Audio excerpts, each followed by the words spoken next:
The desert wind carried whispers of ancient curses as Commander Marcus Chen piloted his exploration craft across the endless dunes of Kepler 442b. 3 months into humanity's first deep space colonization mission, his team had discovered something that defied all scientific understanding. The readings on his scanner showed massive energy signatures buried beneath what the locals called the Crimson Wastes. But locals were a generous term for the primitive reptilian tribes that barely acknowledged human presence. Marcus had volunteered for this mission not for glory or discovery, but to escape the memories of Earth. The war had taken everything from him, his family, his home, his faith in humanity's future. Out here, millions of light years from the ashes of his former life, he thought he might find some measure of peace. Instead, he found mystery. The energy readings led him to a massive crystalline structure jutting from the sand like the skeleton of some long-dead titan. As his craft approached, the crystals began to resonate with a haunting melody that seemed to vibrate through his bones.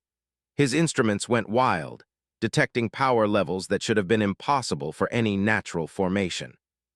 Landing his craft at the base of the structure, Marcus suited up and stepped onto the alien sand. The moment his boots touched the ground, the singing crystals fell silent. In the sudden quiet, he could hear something else, a sound so faint he almost missed it. Someone was crying. Following the sound deeper into the crystal maze, Marcus discovered that the formation was not natural at all, but an elaborate prison. The crystalline walls hummed with energy barriers that would have fried any organic matter that touched them. At the center of this labyrinth, suspended in a sphere of swirling sand that moved like liquid glass, was a figure that made his breath catch in his throat. She was humanoid but clearly not human.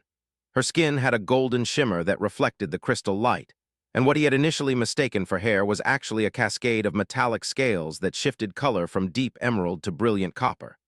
Most striking were the wings folded against her back, translucent membranes stretched between delicate bone structures that caught and refracted light like living stained glass. But it was her eyes that stopped him cold. Ancient beyond measure, filled with a sorrow so profound it seemed to weigh down the very air around her. When she noticed him watching, those eyes widened in surprise, then narrowed in suspicion. "Another one comes to gawk at the monster," she said, her voice carrying despite the energy barriers between them. The words came out in perfect English, though Marcus could see her lips moving in patterns that suggested she was speaking her native tongue. Some kind of universal translator technology, though he had never seen anything so seamless. "I'm not here to gawk," Marcus replied, stepping closer to examine the prison. "I'm here to understand. What is this place? Who are you?" She laughed bitterly. "I am Zarelith, last daughter of the draconic houses, heir to the flame that once lit 1,000 worlds. And this is my tomb, though my captors were kind enough to keep me breathing for their entertainment." The name stirred something in Marcus's memory. During their cultural briefings about Kepler 442b, there had been mentions of ancient legends among the native tribes. Stories of dragon gods who had ruled the planet before some great catastrophe. He had dismissed them as primitive mythology, but looking at Zarelith now, he wondered how much of it might be true.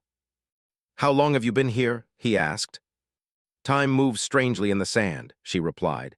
1,000 years, 10,000. The suns have changed their dance in the sky since I was bound here. My people are dust, my enemies are dust, but still I remain. Marcus walked the perimeter of the prison, studying the energy patterns with his scanner. The technology was incredibly advanced, far beyond anything humanity had developed. "Who did this to you?" "The same creatures who taught your kind to reach for the stars," Zarelith said with venom in her voice. "The architects, they called themselves, beings of pure energy who claimed to be gardeners of civilization. They came to my world when we had grown too powerful, too independent for their liking. When we refused to bow, they made an example of me and buried my people beneath the sands." The architects. Marcus had heard whispers about them in classified military briefings. Ancient beings who had allegedly guided humanity's early development, providing just enough technological advancement to keep them progressing along predetermined paths. Most considered them a conspiracy theory, but the evidence had been mounting for decades. "If they're so powerful, why keep you alive?" Marcus asked. "Because death would have been mercy," Zarelith replied. "They wanted me to watch as my civilization crumbled, to know that my pride had doomed my people. They wanted me to suffer, to break, to eventually beg for their forgiveness. They have been waiting a very long time for me to break. Marcus stared at the energy barriers containing her. His scanner showed multiple layers of force fields, each one calibrated to different energy frequencies. It would take a massive power surge to disrupt them all simultaneously. The kind of power that would probably kill anyone within 100 meters of the prison. Has anyone tried to free you before? Many have tried. Treasure hunters, glory seekers, religious fanatics who thought I was some kind of deity. The prison kills them all. The architects designed it well. The very act of attempting to free me destroys the would-be rescuer. Another layer of torment for me to endure. Marcus nodded slowly, understanding the cruel elegance of the trap. But he was also analyzing the energy patterns, noting how they flowed and where they intersected. His training as a military engineer was kicking in, looking for weaknesses in what appeared to be an impenetrable defense. You said they taught humans to reach for the stars, Marcus said. That implies they're still around, still pulling strings. Zarelith's eyes blazed with hatred. Oh yes, they endure. They have moved on to other projects, other species to guide and control. But they check on their old work from time to time. They will return here eventually, and when they do, they will expect to find me broken and pleading. What if they found you free instead? She looked at him with new interest. Impossible. I have had 10,000 years to study this prison from the inside. There is no way to break these bonds without destroying everything within a vast radius. Even if there were, why would you risk your life for a stranger, for a monster? Maybe I don't think you're a monster, Marcus said quietly. And maybe I have reasons of my own for wanting to stick it to the architects. He thought of Earth, of the subtle manipulations that had guided humanity toward the war that destroyed his world. The technologies that had appeared at just the right moments, the cultural shifts that had pushed nations toward inevitable conflict. If the architects had been pulling strings behind the scenes, then they bore responsibility for everything he had lost. Your people, Marcus continued, before they were destroyed, what were they like? For the first time, Zarelith's expression softened slightly. We were builders, dreamers. We shaped worlds to our will, not to dominate them, but to work in harmony with their natural forces. We created gardens in the void, cities that sang with the music of solar winds. We explored not to conquer, but to understand, to add new melodies to the great symphony of existence. That doesn't sound like something the architects would approve of, Marcus observed. No, they prefer their subjects predictable, controllable. A species that grows too creative, too independent, represents a threat to their grand design. They prefer gardens to forests, melodies to symphonies. Marcus made his decision. It was probably suicide, but he had been running toward death since Earth fell anyway. At least this way, his death might mean something. I'm going to get you out of here, he announced. Zarelith stared at him in shock. Human, your courage is admirable, but you cannot possibly understand what you are suggesting. This prison has been tested against every form of attack imaginable. The energy required to breach it would.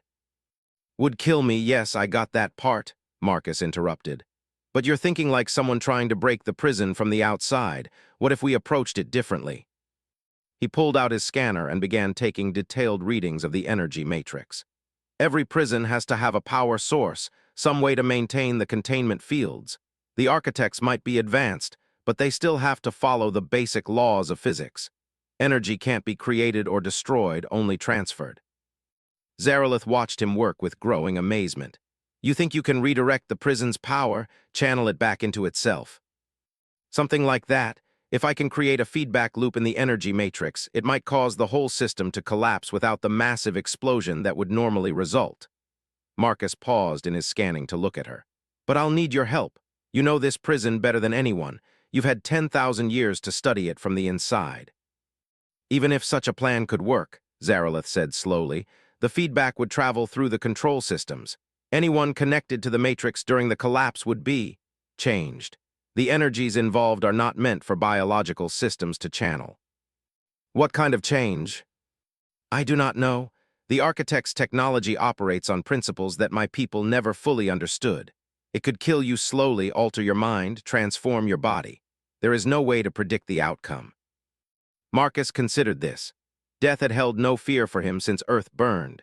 Physical transformation seemed like a small price to pay if it meant striking back at the beings responsible for so much suffering. And if there was a chance, however small, that he could free someone who had endured 10 millennia of imprisonment. "Walk me through the energy flow," he said. "Help me understand how this thing works." For the next several hours, Zarelith guided him through the intricacies of her prison. She pointed out the primary energy nodes, the backup systems, the fail-safes within fail-safes that the architects had built into their creation. As they worked together, Marcus began to see not just the complexity of the trap, but the malevolent intelligence behind it. Every aspect of the prison had been designed not just to contain, but to torment. The energy fields that held Zarelith were calibrated to cause a constant low-level pain, not enough to break her, but sufficient to ensure she could never find comfort. The temporal distortion field that surrounded her meant she experienced every moment of her imprisonment with crystal clarity, unable to lose herself in the mercy of madness or forgetfulness. "They really wanted you to suffer," Marcus observed grimly. "The architects believe that suffering refines beings, makes them more malleable to their influence," Zarelith explained. "They have done this to others. Entire species have been broken on the wheel of their guidance, remade in whatever image suits the architect's purposes." As the analysis continued, Marcus began to formulate a plan. It was dangerous, possibly suicidal, but it had a chance of working. The key was to create a cascade failure that would consume the prison's energy from within, rather than trying to overwhelm it from outside. "I think I see a way," he told her finally. "But it means I'll have to link my ship's power core directly to the prison matrix. The feedback will travel through my ship's systems and into me. There's no way to avoid that." "Human," Zarelith said softly, "I do not even know your name." Marcus Chen, formerly of the United Earth Colonial Fleet." "Marcus Chen," she repeated, as if testing the sound of it. "Why would you do this? You owe me nothing. We are not even the same species." Marcus thought about that question. Why was he willing to risk everything for a being he had just met? Part of it was anger at the architects, a desire for vengeance against the puppet masters who had orchestrated so much pain across the galaxy. Part of it was simple human decency, the inability to walk away from someone in need. But there was something else, something he couldn't quite put into words. Looking at Zarelith, seeing the unbroken dignity she maintained despite 10,000 years of torment, he recognized something of himself. They were both survivors of genocides, both carrying the weight of lost worlds on their shoulders. "Because it's the right thing to do," he said simply. "Because everyone deserves freedom, and because I'm tired of letting the architects win."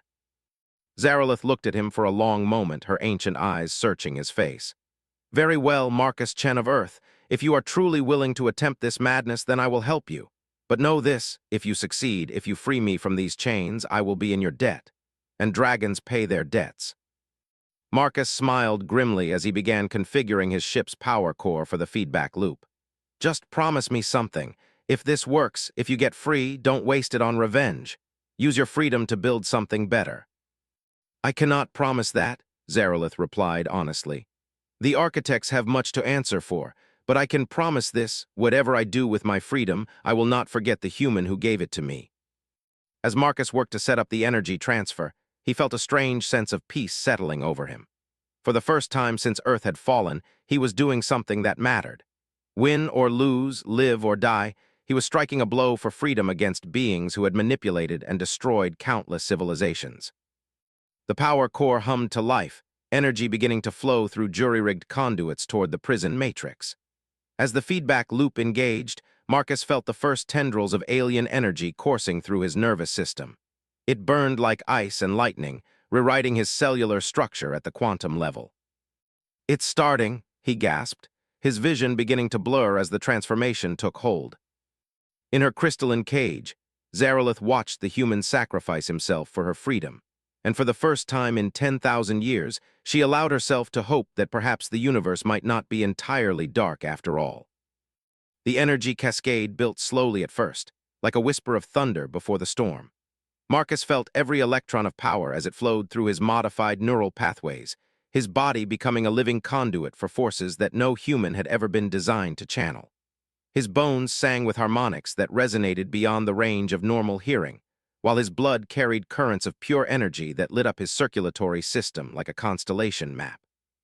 Through the growing haze of transformation, he watched the prison walls begin to flicker. The crystalline barriers that had held Zarelith for millennia were starting to destabilize as their own power turned against them. Sparks of golden light danced along the energy matrices, finding the microscopic flaws that Marcus had identified in his analysis. "Hold on," he whispered, though he wasn't sure if he was talking to Zaralith or himself. His voice had changed, carrying overtones that seemed to echo in dimensions his human ears couldn't perceive. Zaralith pressed herself against the weakening barriers of her cage, her eyes fixed on Marcus with an intensity that cut through the chaos around them. She could see what the energy was doing to him, how it was rewriting his fundamental structure at the molecular level. The process was beautiful and terrible, like watching a star being born in the heart of a dying galaxy. "Marcus," she called out as his knees buckled, "fight it, don't let the change consume your mind." But Marcus was beyond hearing her in any conventional sense. The architect technology was merging with his consciousness, opening pathways in his brain that had never existed before. He could suddenly perceive the flow of energy across vast distances, sense the heartbeats of creatures on the other side of the planet, feel the subtle gravitational songs of the moons as they danced around their parent world. The feedback loop reached critical mass with a sound like reality tearing. The prison's energy matrix collapsed in on itself, the crystalline walls dissolving into streams of pure light that spiraled inward before dispersing harmlessly into the surrounding sand. The sphere of suspended sand around Zaralith fell away like a breaking wave, and for the first time in 10,000 years, she felt solid ground beneath her feet. Marcus collapsed at the same moment, his body convulsing as the last of the alien energy burned through his nervous system. When the spasms finally stopped, he lay still in the sand, his breathing shallow but steady. Zaralith rushed to his side, her newly freed wings spreading wide to shield him from the harsh desert sun.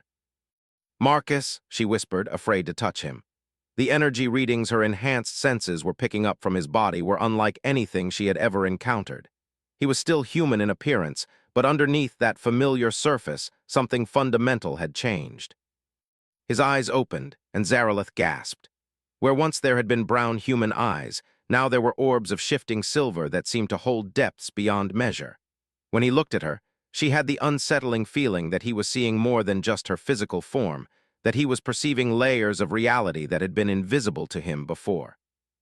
"Did it work?" Marcus asked, his voice still carrying those strange harmonic overtones.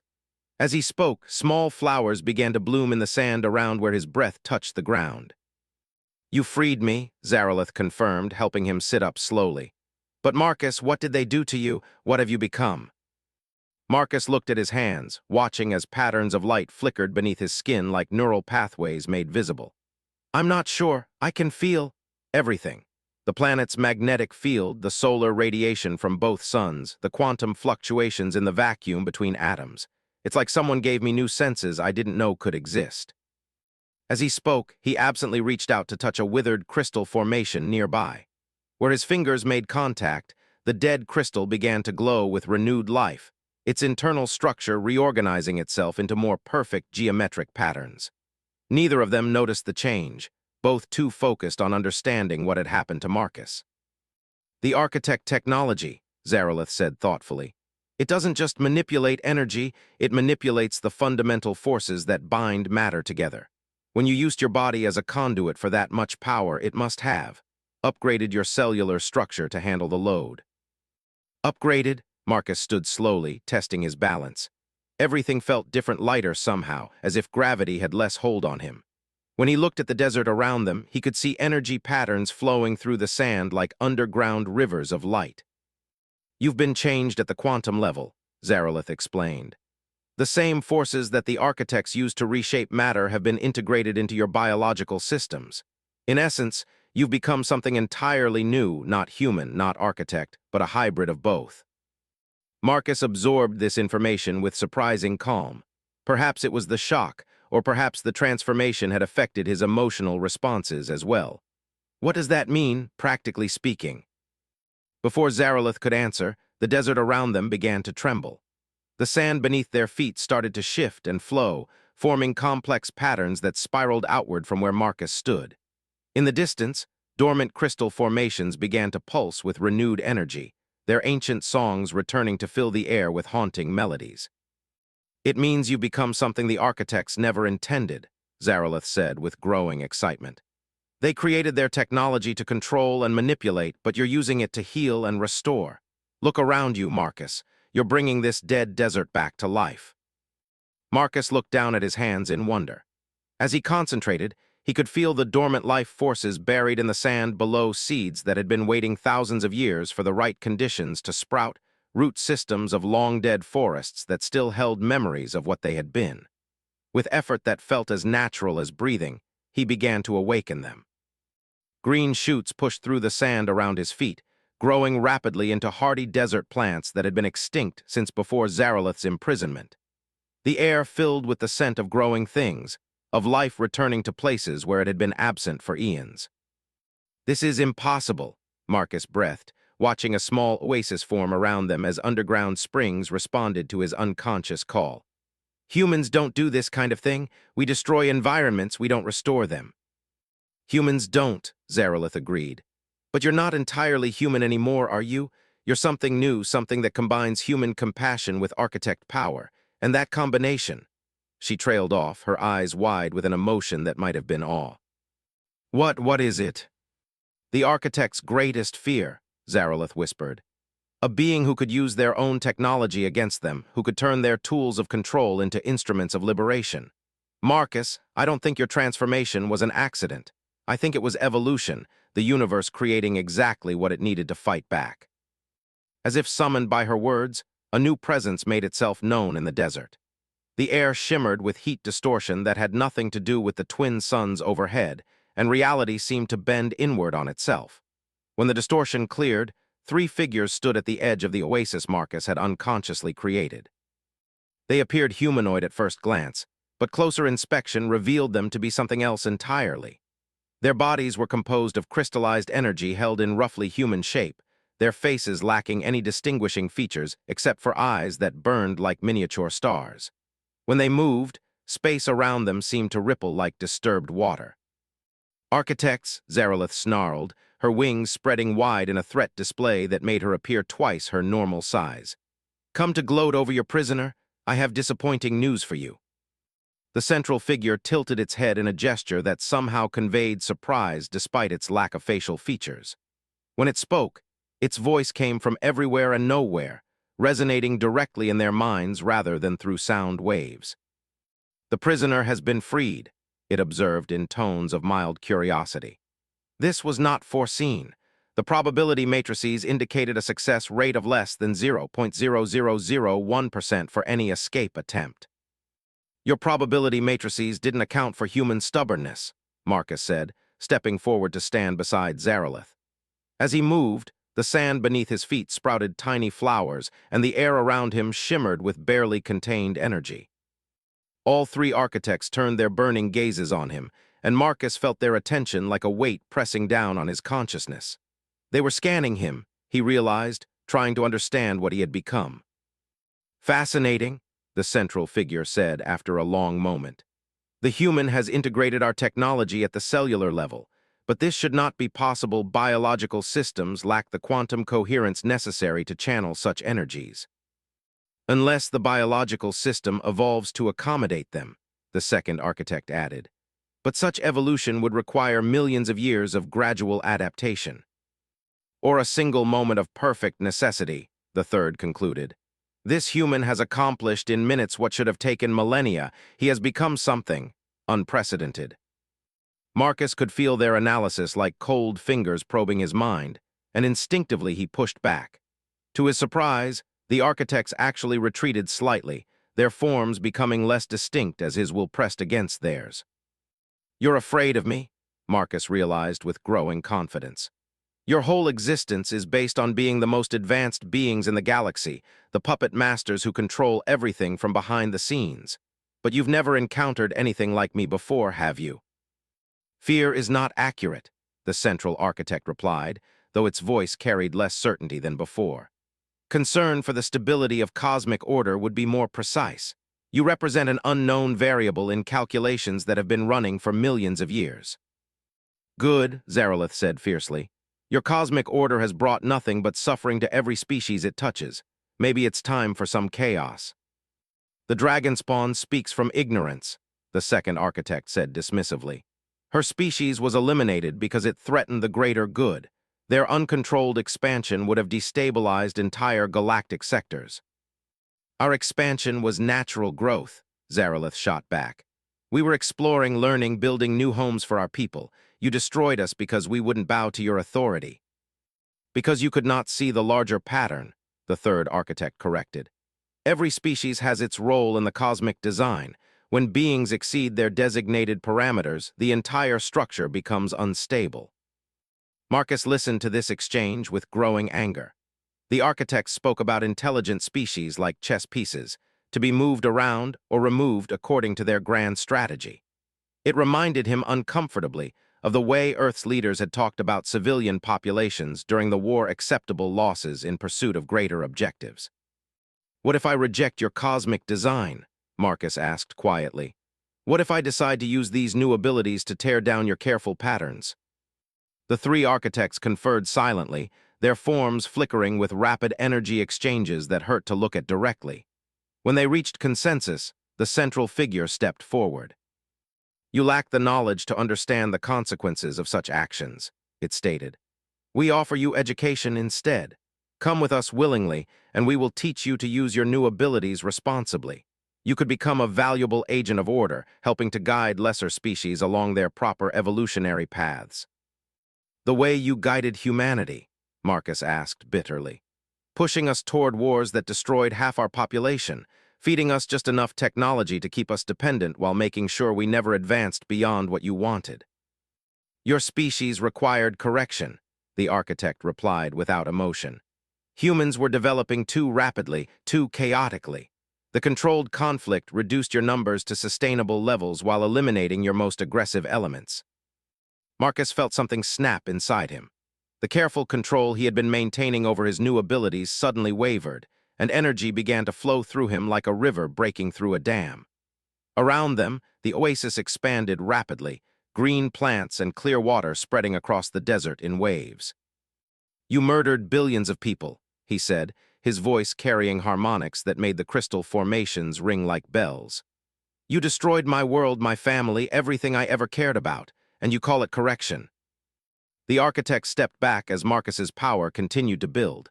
Where his feet touched the ground, the sand transformed into rich soil. Where his breath touched the air, moisture condensed into life-giving rain. The dead desert was awakening around him, responding to his anger and his will to create rather than destroy. "Emotional responses are inefficient," the central architect observed, though it maintained its distance. "You cannot restore what has been lost. Your grief serves no constructive purpose." "My grief serves the purpose of remembering," Marcus replied, his power stabilizing as he found his center again. "Every person who died in your manufactured wars deserves to be remembered. Every species you've manipulated or destroyed deserves justice." "Justice is a primitive concept," the second architect said. "We operate beyond such limitations, focusing on cosmic optimization rather than individual satisfaction." "Then maybe it's time the cosmos got a new management team," Zarelith interjected. Her own power was beginning to manifest now that she was free of her prison. The air around her shimmered with heat distortion, and Marcus could see flames dancing just beneath her scales. The third architect turned its attention to her. "Your people's time ended long ago, Dragonspawn. Do not mistake temporary freedom for lasting change. We have contained greater threats than a single awakened hybrid and one liberated prisoner." "Have you?" Marcus asked, extending his hand towards Zarelith. "Because I'm beginning to think you've never faced beings who could match your power and weren't already under your control." Zarelith looked at his offered hand for a moment, then reached out to clasp it. The moment their skin made contact, something extraordinary happened. Marcus's quantum-enhanced abilities merged with Zarelith's draconic power, creating a feedback loop that amplified both of their capabilities exponentially. The oasis around them exploded into a garden paradise that stretched to the horizon. Ancient crystal formations throughout the desert began to sing in harmony, their melodies weaving together into a symphony of restoration and renewal. Underground water sources that had been dry for millennia burst forth as springs and rivers, bringing life back to lands that had been barren since before recorded history. The three architects recoiled as if physically struck, their forms becoming unstable in the face of such raw creative power. Impossible, the central figure whispered. Such resonance between different energy matrices should result in mutual annihilation, not amplification. Unless they're not different energy matrices, Marcus realized, his enhanced perceptions showing him the truth. Unless they're part of the same system, separated and suppressed by outside interference.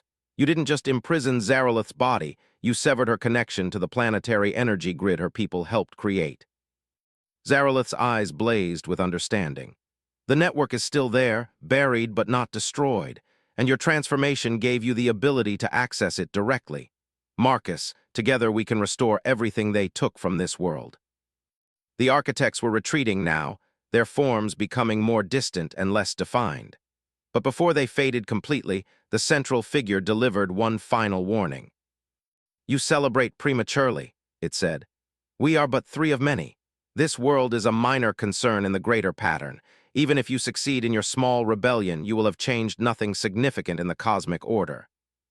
Maybe not, Marcus admitted, but we'll have saved one world, and maybe that's enough to start with.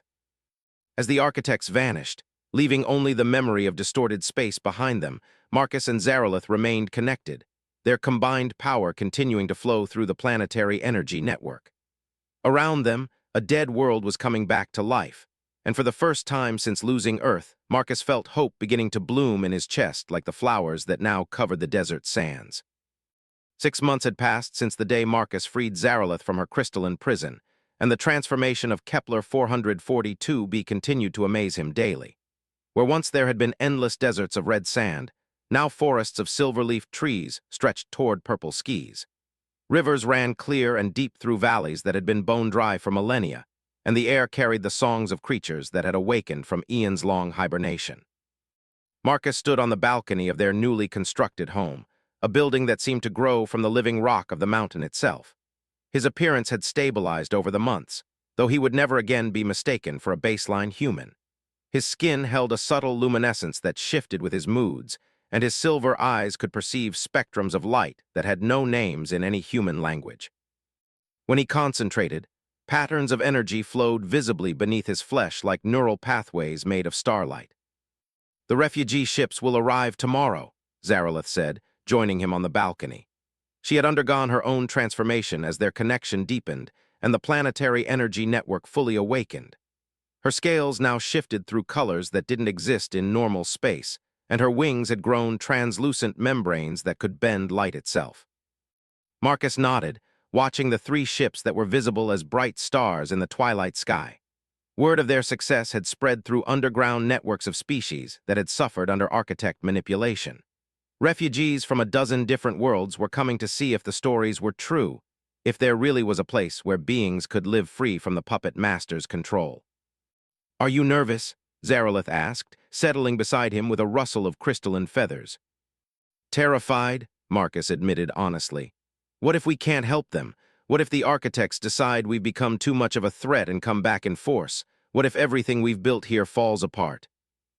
Zarelith reached over to take his hand, their enhanced connection immediately sharing a flood of reassurance and affection. Over the months, their relationship had evolved beyond simple partnership into something deeper and more complex. They were bonded now at levels that transcended species, their consciousness intertwined through the quantum fields they both manipulated. Then we'll face it together, she said simply. The architects ruled through fear and isolation, convincing each species that they stood alone against cosmic forces beyond their understanding. But you've shown that their power isn't absolute, that their technology can be turned against them. Even if we fail, others will remember that it's possible to fight back. Marcus squeezed her hand, drawing strength from her unshakable confidence. I keep thinking about Earth, about all the people who died because I wasn't strong enough, wasn't smart enough to see what was really happening. Earth died because the architects spent centuries manipulating your people into self-destruction, Zarelith corrected gently.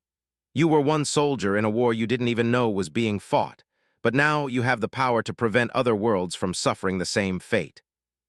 Their conversation was interrupted by a soft chime from the communication system Marcus had built into the house's living walls.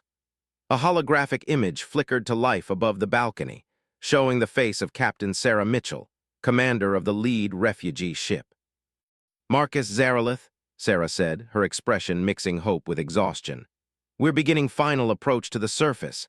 I have to ask, are you certain this world is secure? Some of my people are worried this might be a trap. As certain as we can be, Marcus replied. The planetary defense grid is fully operational, and we've made contact with several other liberated worlds. If the architects try to move against us, we won't be fighting alone. Sarah nodded, though her eyes remained troubled. The species mix on my ship is complicated. Survivors from the Andromedian genocide, refugees from the Centauri purges, a few families of synthetics who escaped the AI suppression protocols. They've all been running for so long that trust doesn't come easily anymore. We understand, Zarelith said warmly. Take all the time you need. The planet will provide for their basic needs while they decide if this is truly home for them. As the communication ended, Marcus felt a familiar stirring in the quantum fields around them. Something was approaching from deep space, moving faster than light through dimensions that normal matter couldn't access. His enhanced senses immediately identified the signature architects, but not the same three they had faced before. Company, he warned Zarelith, who had felt the disturbance as well. 7 of them this time, she observed, her scales shifting to deeper shades as she prepared for conflict. They're bringing more serious attention to bear. Let's meet them before they get close to the refugee ships, Marcus said, already reaching out to the planetary energy grid. Power flowed through him like liquid lightning as he and Zarelith lifted into the air, their combined abilities allowing them to fly without mechanical aid. They met the architect delegation in orbit above the planet, their forms glowing like miniature stars against the cosmic dark. The lead figure was larger than the others, its energy matrix more complex and defined. When it spoke, its voice carried harmonics that suggested vast age and authority. I am Designation Prime Alpha, Overseer of this galactic sector, it announced.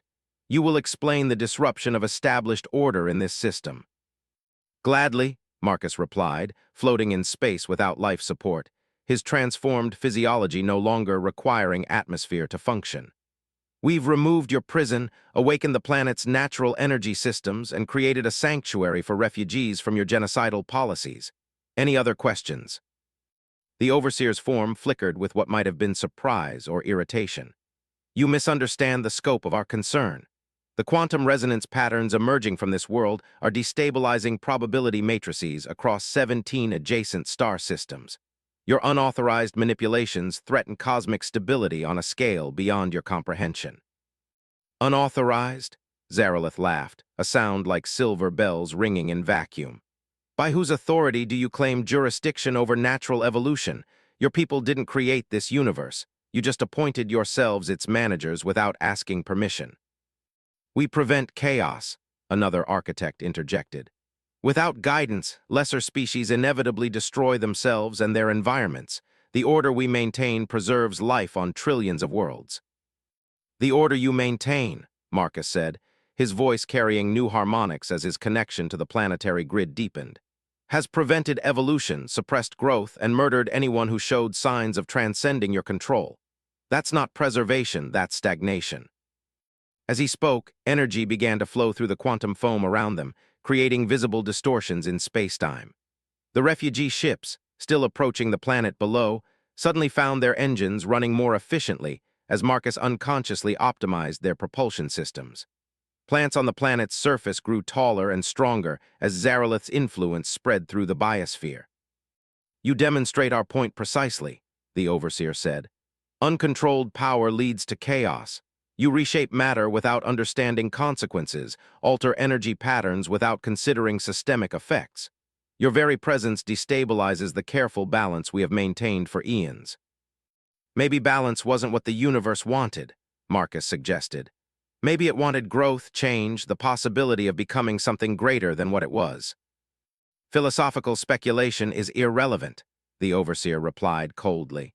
You will submit to re-education protocols, and this world will be returned to its proper state. Compliance will result in minimal suffering for the refugees under your protection. Non-compliance, Zarelith asked, though her tone suggested she already knew the answer. Will result in sterilization of the entire system, another architect stated matter-of-factly. The quantum distortions you have created cannot be allowed to spread. If necessary, we will eliminate this galactic sector to prevent contamination of the greater pattern. Marcus felt a chill that had nothing to do with the vacuum of space. These beings were talking about genocide on a scale that dwarfed anything they had done before, the destruction of entire star systems to maintain their vision of cosmic order. "How many?" he asked quietly. "Clarification requested," the overseer said. "How many sapient species have you eliminated over the millennia? How many civilizations like Zaralith's people, like humanity, have you manipulated into destroying themselves or simply wiped out when they became inconvenient?" The overseer paused, consulting data matrices that flickered like dying stars around its form. Precise records exist for the past 2 million years. Direct elimination, 47,412 species. Guided self-destruction, 131,706 species. Developmental suppression resulting in evolutionary dead ends, 943,215 species. The numbers hit Marcus like a physical blow. Over 1 million species, billions upon billions of sapient beings, eliminated in service of the architect's cosmic order. The scale of the atrocity was almost incomprehensible. "And you call this preservation?" he whispered. "We call it necessary," the overseer replied without emotion. Each eliminated species represented a potential disruption to galactic stability. Their removal allowed countless others to flourish within acceptable parameters. Something inside Marcus snapped at those words. Not the explosive anger he had felt before, but something colder and more determined. He reached out through the quantum fields, feeling for every ship, every habitat, every living being within 100 light-years of their position.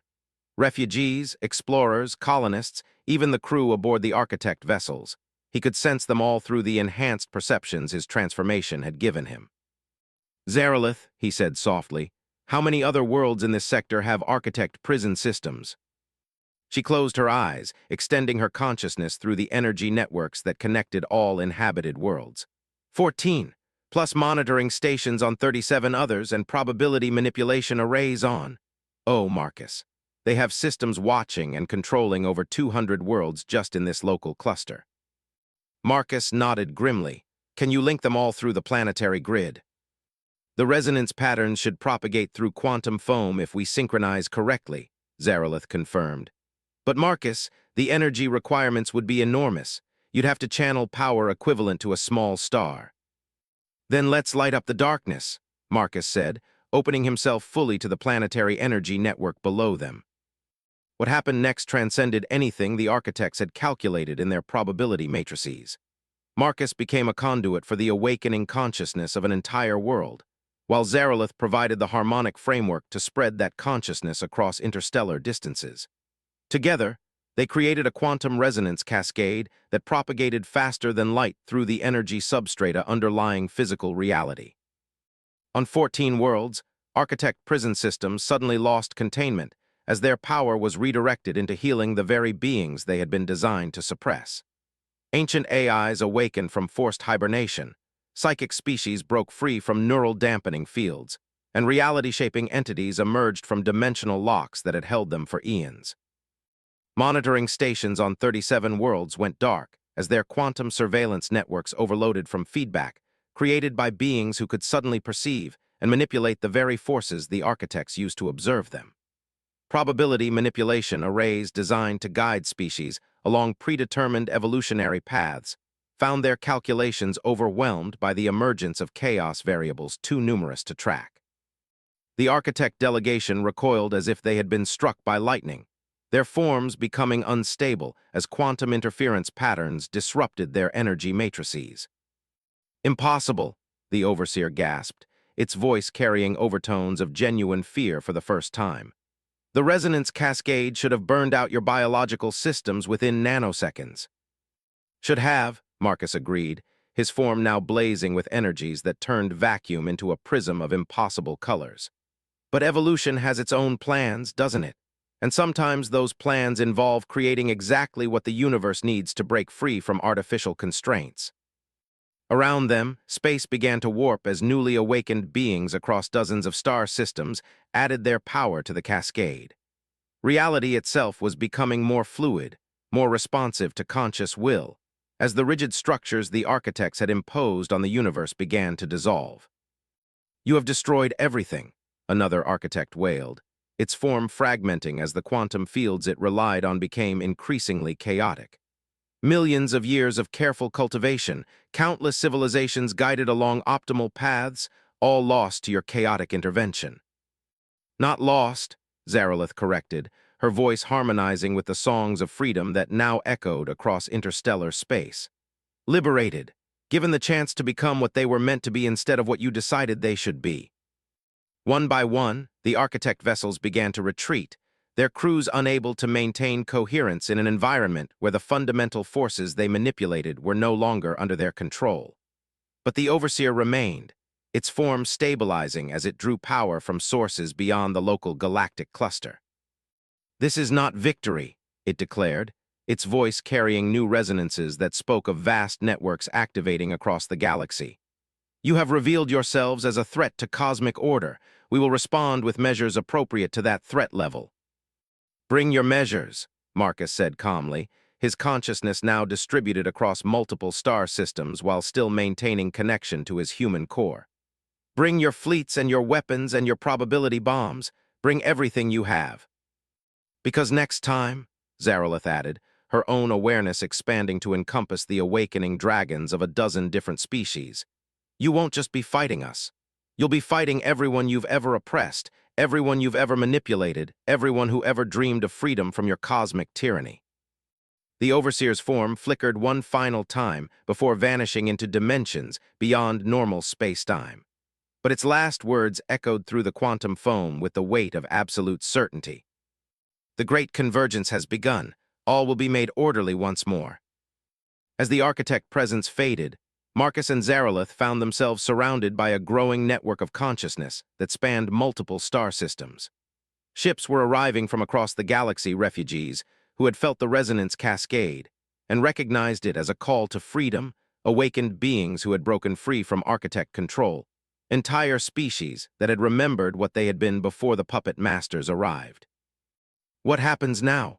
Marcus asked, feeling the weight of responsibility for the chaos they had unleashed. "Now we learn what the universe looks like when its children are free to grow," Zarelith replied, her hand finding his as they watched a new type of civilization being born among the stars.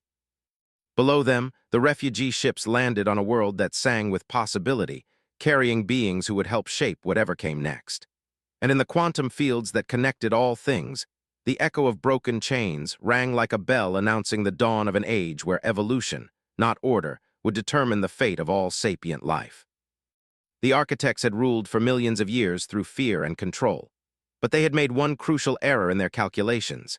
They had assumed that power and consciousness were finite resources to be hoarded and regulated. Marcus and Zarelith had proven them wrong by showing that both could grow, evolve, and multiply when freed from artificial constraints. Whatever war was coming, it would be fought by beings who had remembered how to dream of something greater than mere survival.